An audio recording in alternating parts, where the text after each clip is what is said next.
Earlier this month, there were several Lakes area school districts that had votes having to do with either operating levies or building levies. Here in Detroit Lakes, we didn't happen to have one this year, nor did our neighbors Frazee-Vergus to the south. However, they will be looking at one next year, and here in Detroit Lakes, we could have one in the very near future, depending what happens with continued enrollment numbers, which continue to go up due greatly to open enrollment options. But some of the school districts that were able to pass operating referendums this year included the Pelican Rapids School District, who did it after their fourth attempt. They were able to do this after going to a 4-day school week and making numerous budget cuts over the years, but they eventually were able to do it. Also, New York Mills was able to pass a tech levy for $75 to help with technology improvements. Ada Borup was able to renew one of their operating levies, and Henning was also able to pass an operating levy.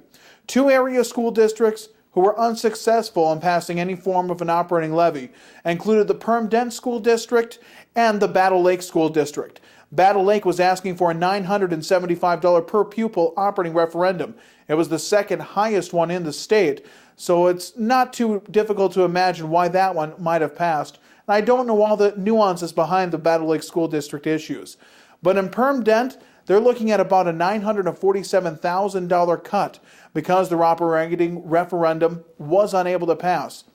They'll be meeting over the next months to try to figure out where those cuts will come from, whether it be staff, whether it'll be activities, or exactly how they're going to be able to make ends meet. But these school districts are in dire straits. How have they gotten this way? Well, there's a few reasons why they've gotten this way.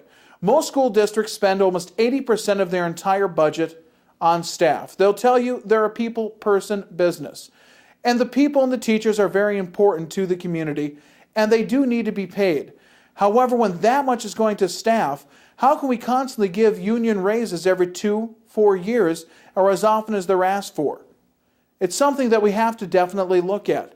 Now, many school districts have actually taken freezes in the last few years because they do understand the state's economic situation. But unless something changes, they're probably going to have to continue to take those set freezes.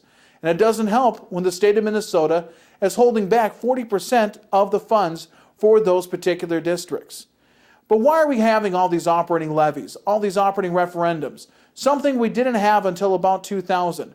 Something's changed in the funding, something's changed in the tax rate. And I can't put my finger on it exactly. But school districts are going to be forced to make drastic decisions.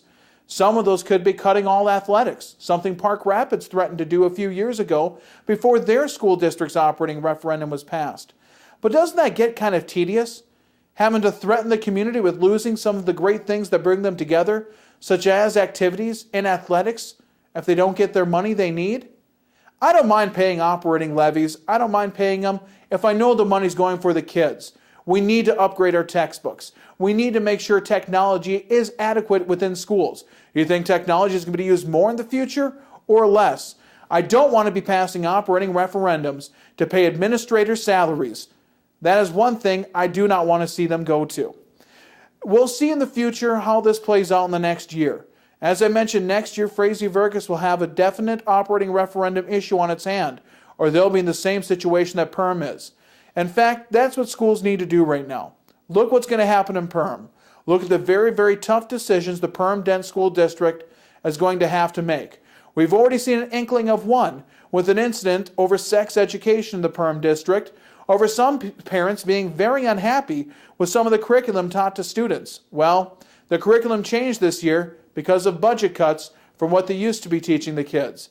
And that's unfortunately a situation we're going to be facing. You get what you pay for. You have to decide how much you're willing to pay.